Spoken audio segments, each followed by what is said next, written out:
to another episode of Two Areas in the Cap. I am your host with the most, Hollywood's Heartbreaker, aka your mom's favorite, aka Thottimus Prime, aka Little Freak. And today, I got a special guest with me in here.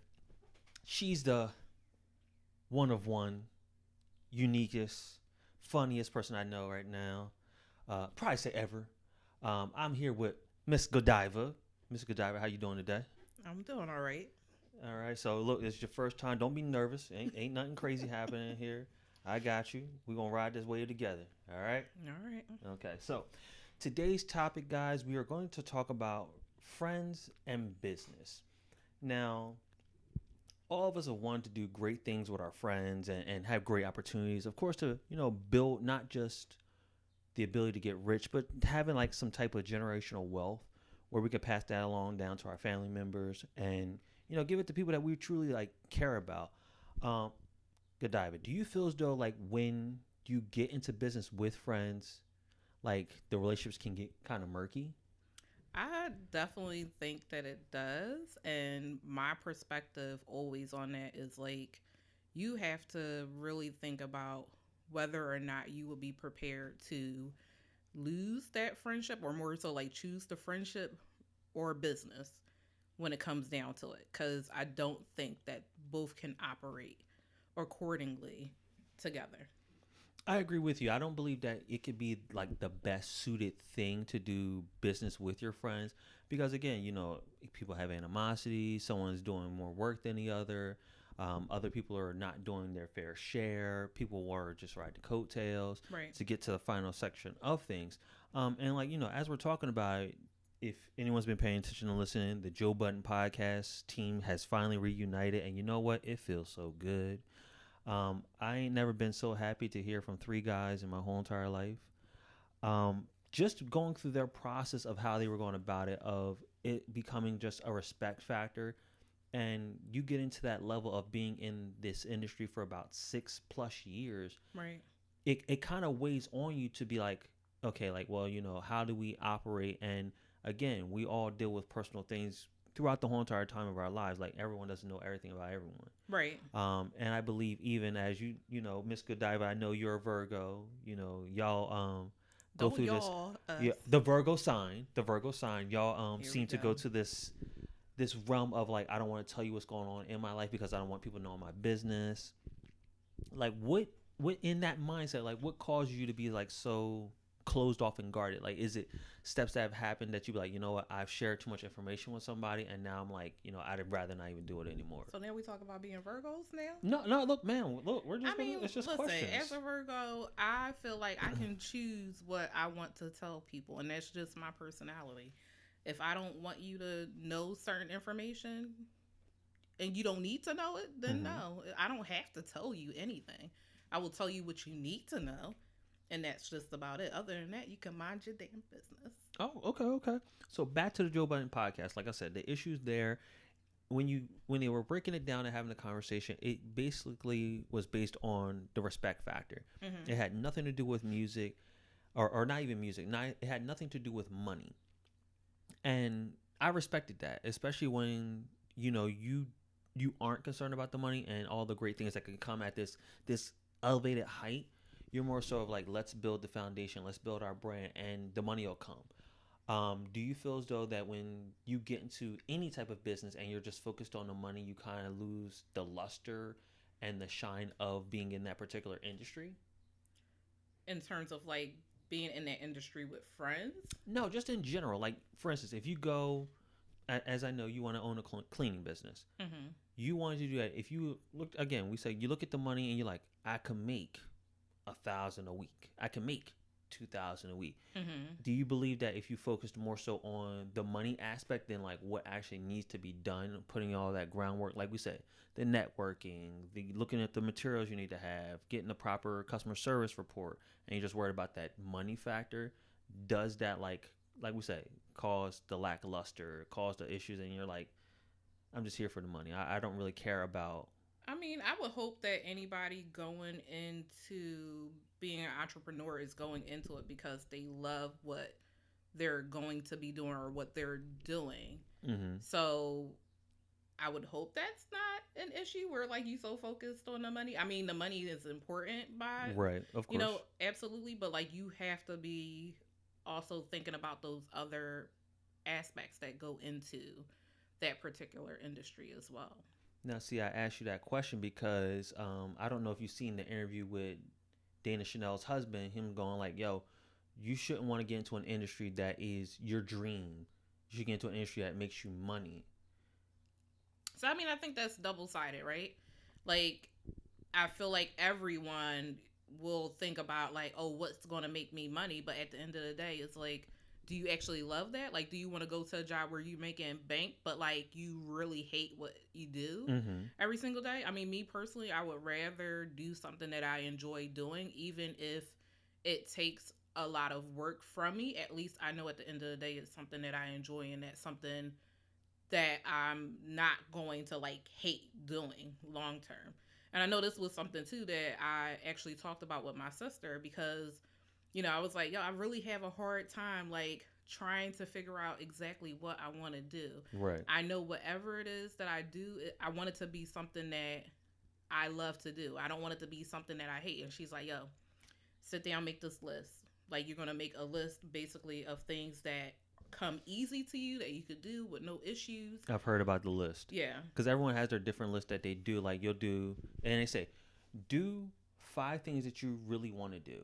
Right. And then make a list of, other things that you think about. The 5 that are most important to you, get to those right now. Mm-hmm. Everything else can happen. Or, don't even worry about those other things. And I agree with that concept because we as people want so much.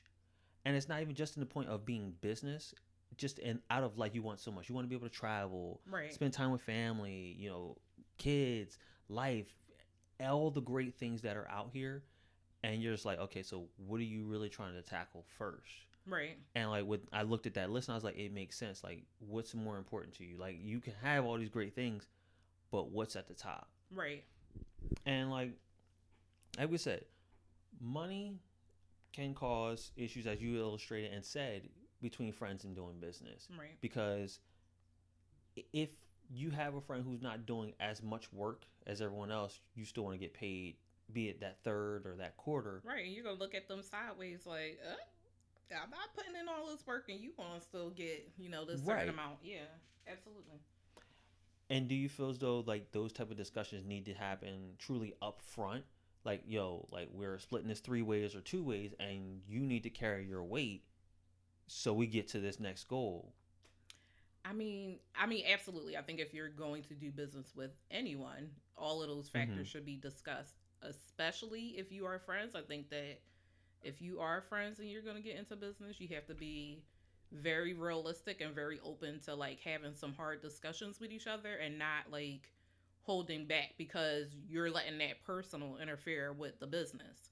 You know what I mean? I feel like sometimes a lot of people have the tendency to do that. Like you're working with your friends or trying to do things with your friends and you may be like, I'm not going to say this or I'm not going to say that because I know, they're going to get upset if I say X, Y, Z, blah, blah, blah. But it's like at the end of the day, it's business. So that's why I keep saying you have to really be open to making a decision like what's more important. I think you need to do that from jump. If you are thinking about going into business with your friend, you need to think from jump. Like at the end of the day, if I have to choose between my business and my friendship, which one am I going to choose? Right. And like you say, like for me personally, like I've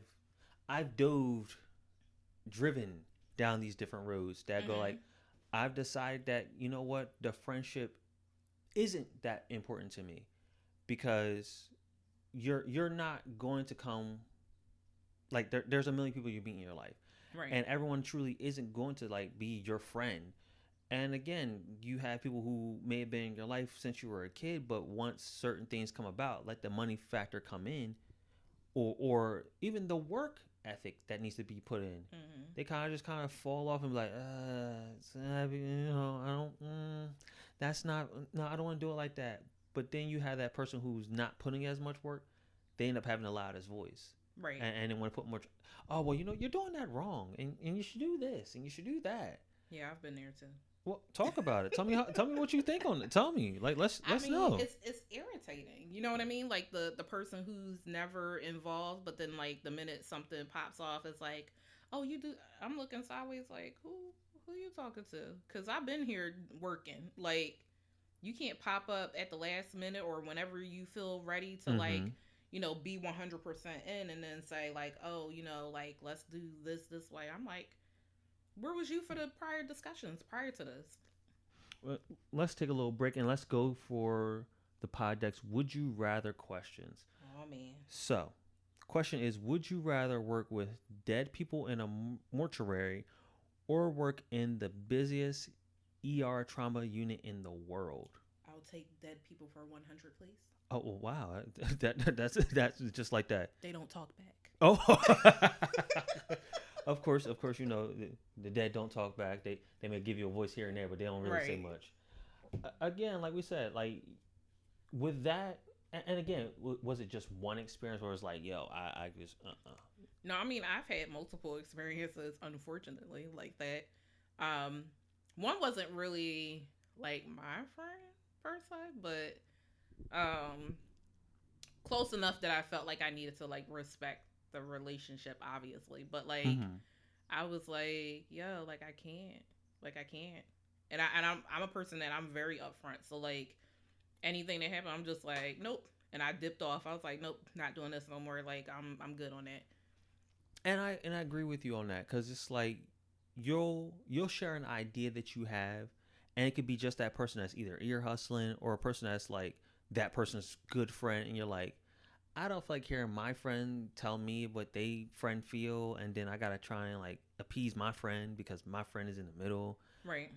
I'm not looking for somebody to try and be playing mediator because it does cause an issue within your friendship when their friend is upset with what you said, especially if you guys are trying to build anything that's going to be great and you know can be successful. Like I said, for me, like I've talked about, I want to say one, two, four different businesses with Mm-hmm. people that I genuinely be like, yo, like if we do this, I'm telling you, we're going to get it.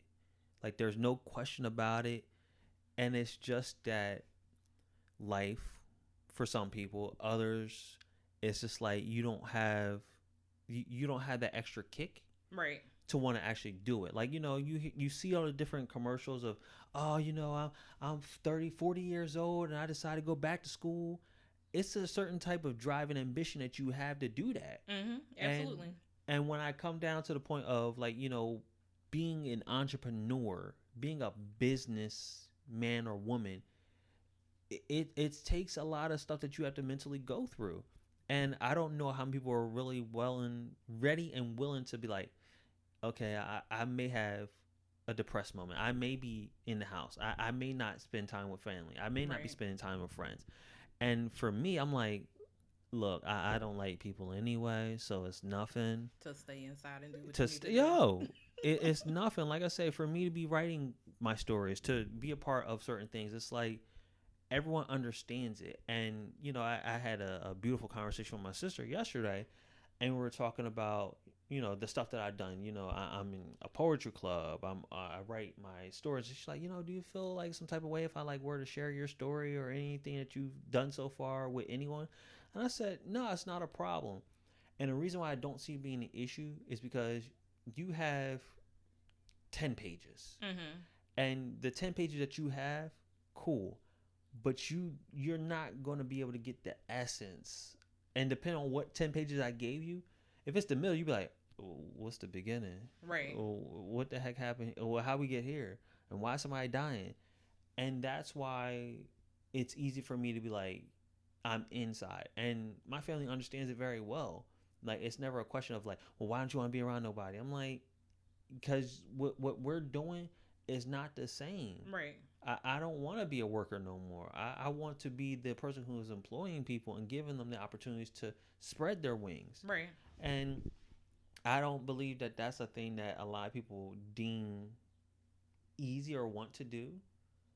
I mean, I think things with the pandemic has Oh, definitely changed yes. that The like pandemic a has changed a lot of lot things for for people people. because you especially if you had gainful employment in the beginning, Right. and then when it came to like, yo, Like I might lose my money job, money or ain't I come did lose my money ain't job. coming in, we gonna have Right. to figure this out. Especially like, affected people like in the tattoo industry, people who were considered non-essential. Mm-hmm. And you be like, oh yeah, that barber shop, it's non-essential. I'm like, but for me, it's kind of essential. You remember those days? I was out here caveman in it. Yes, you were. But again, like you had to pick up a different skill. You had to pick up a different trait. Um, do you believe that once COVID is essentially like, and when I say done, I mean like we're no more mask, period. Mm-hmm. People will fall back to their old ways, or will you think that they'll be able to like want to carry on the same tactics and traits that they became accustomed to during this time period? The same traits and custom in terms of business. Business, yes, that's what I'm So speaking I mean, about. I would hope that people do not go back to the same traits Right. prior to, because I think that the pandemic has really helped people to see things in a different light, and I think that everybody, if not everybody, they need to really be thinking about like how they can expand in other ways and be able to have other revenues of income, because this pandemic was really real for a lot of people, Oh, of course. and it's like to only be banking on like one paycheck, like is not it. It's not it. But we also go into the point of, as they say, to be wealthy or even be seen as successful, you need to have, was it we say, 6 streams of income? Mm-hmm. And you and I were having a conversation days ago. No, probably say last month. Mm-hmm. Again, this is off topic, not even on our normal stuff. But why do you feel as though that us minorities deem it necessary to keep on working even when we reach that level? You know what? I told you We were it was talking something about that it. I Like you watched, had right? watched it, and you're like, I still will work And my it's tail off. it's almost like trauma. It's almost like you just like always are in the back of your mind, even if you're not like thinking about it. In the back of your mind is always like something could happen, something could happen, something could happen. I gotta keep working. I gotta keep working, even if you don't need to. And I think this was actually a young lady that I follow on Instagram. Okay, right. She was actually talking about it because she actually still works. Her husband is, I don't know what he does, but he's wealthy. They're wealthy. They're, In a place to do like, you they're good. good. You know what I mean? And she was like, I don't need to work. My husband makes more than enough money Mm-hmm. for me to like live and work and, live a life of luxury, be able to travel, still buy like expensive bags and shoes and clothing. She's like, I really don't need to work. But she's like, I think that is something with African American people. Like, we still feel this need to work because we never know when that's going to go away. Because again, we've been robbed for so long. We just got done looking at places, and we're looking at houses, and we're looking at what was deemed ours to now being like, nah, we want that back Right. now. Like, y'all done had it enough. Like, I want to like gentrify y'all part and I'm gonna sell you, like, give you a little paycheck, and I'm gonna go do what I gotta do. Yeah. And it's like, again, I do deem it necessary. Like, even if I have 13, I'm like, okay, I can get to 20 somehow. It's a Because trauma response. it is, because we've been broke our whole entire life. Even if it's not financially, spiritually, mentally, you've been Mm-hmm. broken your whole life, and you don't know no different. You like, oh, well, if I make sure the lights can stay on, I should be okay. Right. And again, we're talking to the same point of, we're not going to go see therapists like we need to go see therapists. We're like, yo, if I can get this money, I should be okay. But also, how many people do you know, realistically, the people who really, really probably need therapy, those people can't afford it. Oh, you're definitely right. They can't Like, afford it. And I don't think it's like, I mean, yeah, it is like kind of like seen as like taboo or whatever to like see therapists and things like that. I know that there is like a lot around that. But realistically, a lot of people can't afford that. That's an additional cost that you have to pay to even be mentally well. And it's like, when is that going to be free for people? but why? But again, we all ask the question: why should I give you something for free, or I can make you pay for it? Right. Water, it's technically free. Well, I mean, this goes back to like what I was saying too about like the medical industry. Like, you know, they make money off of us. You know what I mean? Yeah. And it's like either, they're making money off of whatever it is from us, or if they see us as like we're going to add value to Hmm. them to some degree, then that's when we're important. Other than that, like it doesn't matter. Well, it was crazy enough that you mentioned that. It's a actual it's a movie on Netflix that this woman, and I don't remember what the movie is called right now because I was about to look it up for a second. But the woman is a she basically is the caretaker of people, like old people who have to go to homes and all of that. So she takes care of their estate, sells their homes, get a certain amount of money, and just racks up, racks up, racks up. And I was just like, you are using like a Ponzi scheme because again, no one's really sick. Mm-hmm. She's just making sure like I get you out your home, I sell your house, I do what I need to do, and now you're stuck in a home, and I get a paycheck. It's the system that she created, and I was like, wow, like you just did that, and I'm like, no one sees this as being a problem, but it only becomes a problem when you pick the wrong person, and that's what she Right. ended up doing. She chose the wrong person to like irritate, and as it come to find out that she's a part of this gangster family, and it's like, oh, This reminds me of like what happened with the stocks with GameStop, right?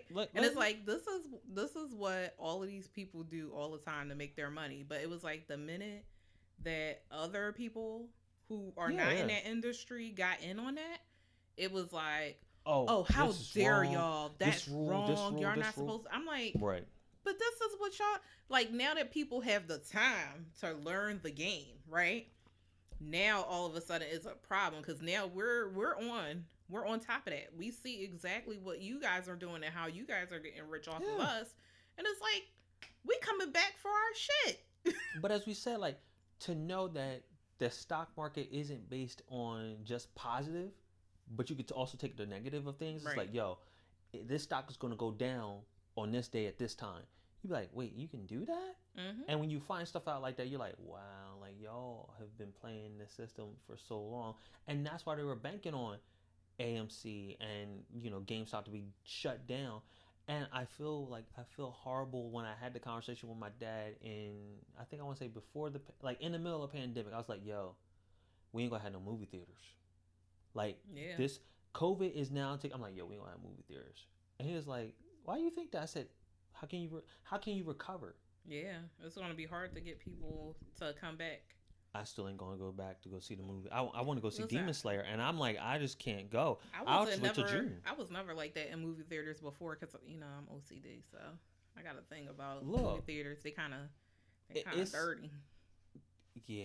It depends on the movie theater you're going to, but also like now that COVID has been here, are y'all like legit spraying the seats down after every showing? Oh, I doubt it. And that in itself, like, just That becomes costly business wise. right, because now you getting those huge, probably a industrial level of aerosol, which is the Lysol, spraying that on all the seats, or you bombing a whole entire movie theater to Mm-hmm. make sure you be like, yo, I got this one taken care of, and boom, this is good. And that's something that becomes a question within itself. Why are you looking at my mug? I just realized it has a face on it. Yes, it's a Tiki Man's. Um, but yeah, like we say, it's a lot of things that we and ourselves don't have. But back to the topic at hand. Mm-hmm. When it comes to business and friendship, do you believe that we can separate the two of them, or it's like, I mean, I think you can if you have two level-headed people that are going in and they're like, very serious and being like, all right, this is what we agree to. This is what we don't agree to. If we have any disagreements or anything, we'll discuss it and have those boundaries really about like separating, like seriously right, separating business from personal. Like if I need to come to you business wise and say something to you about whatever you're doing or whatever the case is, like you cannot drag that into personal. And with work, this is why, and I know people think that I'm very funny for this, but like I've been at my job for almost 11 years. I think it's 11 or 12 years. I have never friended a person on Facebook for my job or Instagram ever. And it's one of the very like prominent things that everybody always asks me about. Like, yo, like, why don't you like have anybody from work on your Instagram? I give y'all 40 hours a week I don't plus. even know what's going on in my personal life I on I could top of take that. the 2 days Right. to myself to do whatever I need to do. I don't need y'all to be in every move that I make every day on my day off or on the weekend. And I think that like having that separation, because I've literally seen people drag business Right. into personal. Right. I've seen it happen multiple times. It's like you're having a beef outside of work, and then all of a sudden it's coming to work because now you still upset with this person or whatever, or you have this personal relationship and something happened outside of work or something happened at work, and then you're dragging that into your friendship, and it's like no. And it's like, and unfortunately, I haven't learned that lesson that well because there are a couple people I've friended from work, but I'm also like the stuff that I do and that I'm like wanting to invest into. I don't know how that could be taken, like Well, I mean, context also wise. too, I think it also depends on the kind of people you work with. I Right. am in a workspace where it's predominantly white. So I think that makes a huge difference because, I often feel like people are so curious to Right. know what I do outside of work. And I'm like, why are you so concerned about me? Like, you know what I mean? And it's not like, I mean, also, it's probably also being a Virgo, my personality of just being like, mind your business. But like, it is I'll give you an example. So for instance, this one person, now like I said, I don't friend people on Facebook, but I do have people at work that I'm close to, that I would Right. say. That you actually have a Would I conversation. say friends? No, It's probably like work acquaintances, like acquaintance. friends, Yeah. So like this one girl that I was really close to or whatever, I mean, like, you know work baby shower, like, when my mom passed Right. Right. away, like Right. she like called me, checked on me, stuff like that or whatever. um, but like when she became like a clinical supervisor, like she, I guess at one point they had asked her to like supervise me, right? So she was like, "Oh, like they asked me to supervise you, but I told them no because I felt like we were too close." Blah blah. And I looked at her. I said, "Well, I'm all about business when I'm at work. So I said, if you have anything that you need to say to me, or whatever, business wise, like I'm not taking that personal. You know what I mean? Like Mm-hmm. we're at work. Like I'm not going to take that personal. But I know that she know me well enough to know that if she ever did anything work wise, that I would call her out on it. So she didn't want to She didn't want to supervise me. jeopardize herself. Right? She didn't want to jeopardize herself. So it was Okay. like, oh, I'm not going to supervise you. But I'm just like, even stuff like that. I'm just like, we're at work, and like I'm not going to be, I mean, not necessarily like it's. I guess it's the code switch. I'm not going to be who I am outside of work, at work. You know what I mean? Now you did mention the one thing that all of us minorities have to deal with: code switching. Mm-hmm. Now, what's your opinion on that? Like, how do you feel about having to do this on a 9 to 5, 40 days? Listen, I code switch throughout the day constantly, and I mean, for my job, I really have to because I work with like a huge population of like different people. Right. You know what I mean? So like depending on like the family that I'm working with, I like some families are, they're not going to understand me using certain terminology to like explain certain things. So I Mm-hmm. do have to use very vague and general Statements and statements comments. to like Right. get them to understand what I mean. Where there's other families who will understand like anything that I'm saying to them. So it's like Right. I find myself constantly code switching. I have to code switch depending on schools. I have to code switch depending on families. I have to code switch depending on who I'm talking to at work. You know what Right. I mean? So it's like, and that's tiring. I'm not even gonna hold you. It's very Well, tiring like once, to do because that. again, like we said, we've talked about the things that you want to do and bring out of life. Do you believe that you'll ever just stop code switching? Just like completely just being I done with think it? I'm I think I'm so used to doing it. I don't think that like it's gonna ever like be something that I let go. Like Because mind you, some of the times when I be talking to these customers, I'll be like, Oh, I didn't say what they Hello, need me to. this is. All right, guys, right now we got to keep the lights on. So listen to this quick message from our sponsors. Hey guys, ever wanted to start a podcast but didn't have the money to start? Let me tell you about Anchor. It's a free platform where you don't need any money to start. The only equipment you need is a cell phone or a computer. You don't need any tricky creation tools either. You can start it and get it all edited on your cell phone or on a computer. When you download the Anchor app or go to anchor.fm to get started, they can begin the distribution process of your podcast to platforms like Spotify, Apple Podcasts, and many more. Also, another benefit is you can make money with minimal listenership.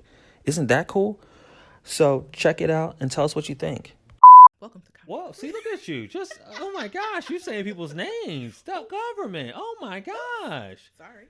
But then it's like, you like, and then it gets to a point you starting to become like, look, listen, this is what it is. They be like, what it is, ho? What's up? And I'm like, okay, I shouldn't be talking the way I'm talking right now, but you're catching it. Right. And I'm like, for me, I want to be comfortable and I want you to feel comfortable too. Right. Because some people get little comfortable and some people get a lot of comfortable. A lot of comfortable, yeah. And I understand like the need of code switching for certain things. But for the stuff that I want to handle in the future, even being front facing, I want everyone to be like, yeah, I felt super comfortable having this conversation with this person. Mm-hmm. And you know what? They gave me enough information that I didn't feel like I was being mistreated or felt like I was being dumbed down. They talked to me like I was an equal, like I was a peer. Right. And I think the code switching factor is, it can be very upsetting for the other party.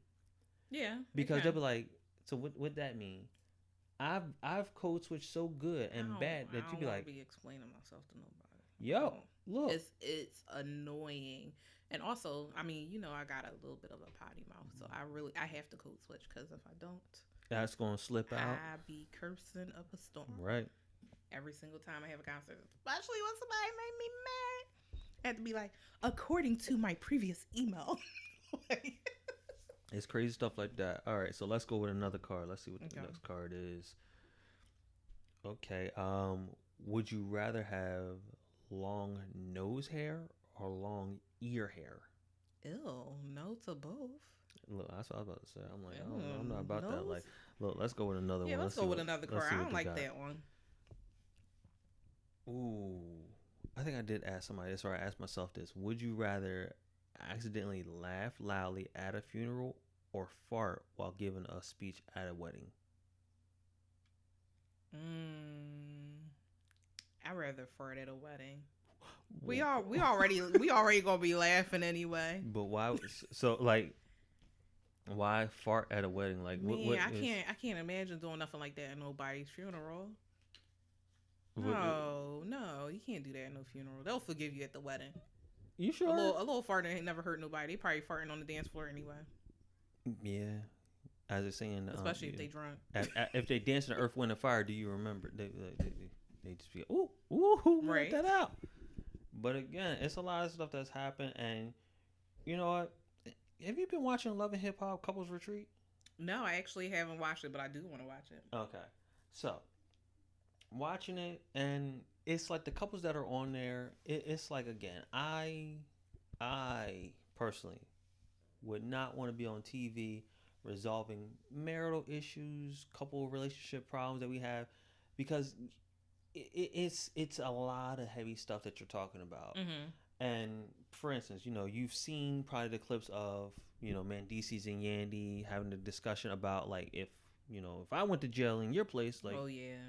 So in your opinion, like, what do you feel on that? Like, he gave his honest opinion, gave his honest answer. It was like, I mean, honesty is always the best policy, but right. I mean, at the same time, I'm kind of like, you know, I would still feel a little kind of way about that, because it's like, I done, you know, stood by your side while you were locked up, and you gonna tell me you don't know if you could do it. What you mean you don't know? Look, like it gotta rock both ways, and it's not even we thinking in the concept of like sex or companionship. It's just like, sheesh, you locked down. I can't see you all the time. Like, you gotta really think about it though. He literally went to jail like immediately after they got married. Right. You know what I Like mean? it It's wasn't too much like time spaced out. she You're didn't right. have to like stay down. I mean, like obviously it's her choice. Like he didn't. I'm sure he didn't ask her to do that. Right. But like y'all married, like you know what I mean, and that's the perspective that I'm coming from. Like you guys are married, and you're telling her you don't know if you could do the same thing for her, like that she just did for you. But again, me and my mom had a conversation about the episode, and I was like, I'd say the same thing any woman would say to me. Like, you're only gonna hold me down to a certain point. I give you that certain point. 6 months, a year, after a certain point of time, you're gonna be like, yo, I can't do. But I think that's a lie. So what you trying to say? Like you saying you like, yo, if you went in, I hold you down for like the whole I mean, bid. if we're married, I think that's something different. So okay, so you saying the If certificate? we just boyfriend girlfriend, I might be like, yo, babe, you all right if I have another boyfriend while you So away? you saying a certificate changes things? A piece of paper has now changed it. No, it's not a piece of paper. It's that I've chosen to be committed to you. But you're saying if we're dating, boyfriend and girlfriend, that's not a commitment enough. It's like, yo, that ring needs to be on my finger. I mean, you could be talking to somebody while you in jail too. Who the heck would I be talking to? Anybody, listen, it be women out here that love jailbirds. Okay. Love after lockup. Exactly. That crazy Boom. crap. That. I've never watched the show, but I think it's just crazy and That. funny. But again, we also go with the fact of, yeah, like I don't know, no, because again, as you just said, the vows are what's going to make you be like, yo, I got you. But again, if there's no vows, you're like, listen. I mean, it's not really necessarily the vows, but I feel like if you say that you're married to somebody and something happens and they have to go to jail, you know what I mean? Like, I mean, if you not, then I think that's a conversation you need to have immediately to let me know what's up. You know what I mean? Like everything. I really truly believe that everything is a conversation. Like married, not married, whatever the case is. If you at any point have any changes in your feelings or whatever the case may be, you need to be communicating that to me. And I believe that, as we mentioned, communication is the biggest flaw in a lot of relationships, be it just friendships. Right. Because the communication that you don't have, and again, we're swinging back around to family, friends, and business. Right. If you don't communicate what needs to happen responsibility wise, when it comes down to like, yo, we get into situations to type bind and this is what you're supposed to take care of, now they be like, well, why don't you say this X amount of time ago? And you're like, well, because I valued our friendship so much that I was just letting you slide. And you got people who just be like, I'll just take advantage of what the situation is right now instead of being upheld to that standard that I set for myself truly. Right. And, you know, like I said, it does say a lot about people who are rather kind of just skirt around versus being like, you know, I know I'm messing up. And I know I was wrong in this. And I should just take the brunt force of all this that's coming forward. But like I said, when you watch Love and Hip Hop Couples Retreat, it's just, like, it's uncomfortable to see. Like, I don't want to be in a group setting watching other people's relationships go back, because again, you always go with the yo I ain't as bad as theirs, right? And it's like you always doing that tit for tat no matter how you look at things, and I don't want to be in that. Yeah, I mean, I don't know. I feel like there's a lot of things that happen on reality TV that I'm like, y'all need to have like a private therapist and like talk about that. But like to have it on TV and then have everybody else's opinions, right? So like I feel like this is a conversation that she could have had with Mendeezy, you know, behind closed doors. But we're talking like okay, we're in May now. He's had to be home for at least a good amount, close to a year, a good amount of time, and it's like you didn't like voice this at all, right? You just kind of. But I mean, also too, I need to know a little bit more information about that. Like, what do you mean? Like, you don't think you could do? You don't think you could do it because, you know, there's a lot of kids and a lot of responsibilities. You don't think you could do it because you feel like you would need to have sex with somebody else. But that's also about you right there. Like you want to know everything down to the key and details. Yeah, I need to know details because that's going to make a matter in the difference. Like if you saying you feel some kind of way because, you know, it's a lot of responsibility, you know, I might feel a little bit better about that. But if you're going to be like, oh, you know, I can't really do it because Keisha down the street, like Keisha down the street might, you know, she might be wanting me, and I'm gonna want her too. Like if it's that, then I'm gonna be looking at you like, okay. I get what you're I saying. see how it is. And again, like I said, it's the whole show. Like again, the couples you have on there is Mendices and Yandy. You have Kurt and Mm-hmm. Rashida, Delicious and her Oh husband, who my happen God, to Kurt be, and Rashida need to stay off of there. yeah, like I said, Kurt and Rashida. You have Ray J and Princess, Michael Aren't they Blackson. divorced? They're not truly divorced, but they're going through the Separated? procedures of getting divorced. I guess. Then you have Michael Blackson and his girl Rada, and it's just like you're witnessing dynamics that are different. Mm-hmm. For instance, Michael Blackson and Rada are dating. Um, Delicious and her husband are Married. early Yeah, in early their marriage. marriage. Mm-hmm. Rashida and Kurt, How did they end up on the show already? who Delicious and her husband. again, I just like I said, when you're on reality TV, it's like, yo, we need to get a quick paycheck, Yeah. and like that's the way I look at it because again, Delicious has not been on TV in forever. exactly, Yeah. and then it's like I don't want to knock anyone's relationship, but it's just like you like this man.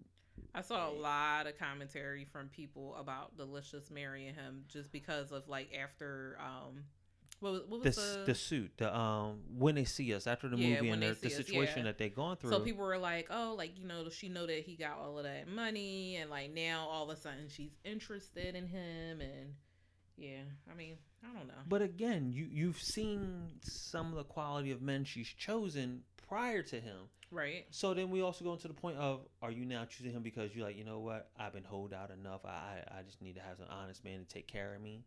Like, what is the statement now? I mean, it could be, but that's also the truth for a lot of females. Right. You get tired of being ran through, and then you be like, well, you know, I decided I want to slow down. I need a good one. I got three kids, three baby daddies, and you know now I want to be. Again, we talk to you as much as you don't like him, Kevin Samuels. Oh, like you Kevina? have your.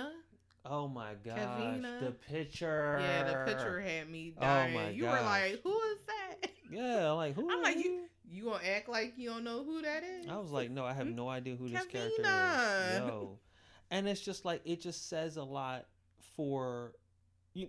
We can say that for another discussion. Yeah. We can have that off the mic. That don't need to be here. But you know, we haven't seen the video yet because we wanted to watch the full thing of it before we had a true honest opinion about it, which I believe again we'll have that off mic. Women wanting top tier men, but not being top tier women. What? Come on. No, because that's a whole nother. First of all, I hate that statement in itself. Like, again, do I believe that women should be taken care of? Absolutely, give it to you. But what makes you top tier? A lot of women seeing the top tier means how much money I make, not my personality, not what I can really bring to a table emotionally and spiritually. More of what I bring money-wise. There's a lot of ugly people that make a lot of money. And you know what? There's a lot of women that will sleep with those ugly people. I mean, ugly in every way. And have no problem with it. Oh, I know. That's true. So again, like we say, like you're not looking for that. Like you aren't that type of woman. That's not how you were raised. That's not what you were bred up to wanting to see anyway. But in your opinion, what do you feel as though draws women to want this top tier thing? Is it like for security, protection? I mean, I can't speak for why every single woman on this planet might want that. But I mean, my assumption would be for several different reasons. You know what I mean? Maybe for like emotional stability, maybe for financial stability, maybe because, you know, they don't want to be with a person where they feel like they have to like be the ride or die or whatever to like finally get to a point. Maybe they don't want to do that because they feel like they might eventually be left behind once that person makes it. Like, it's a lot of different reasons that go into that. True. Yeah, I don't, like I said, I'm, in my opinion, I'm top tier. But again, if you're looking at the financials of things, that becomes a different story. But you know what, guys? We didn't talk about friends and money. We don't talk about friendships just breaking up because they can't handle how business gets. We also talked about couples being on TV just to make a quick buck. At the end of the day, you can agree, you can disagree. I'm here every Sunday, 2 p.m. Eastern Standard Time. I'm Hollywood's Heartbreaker, and I'm out.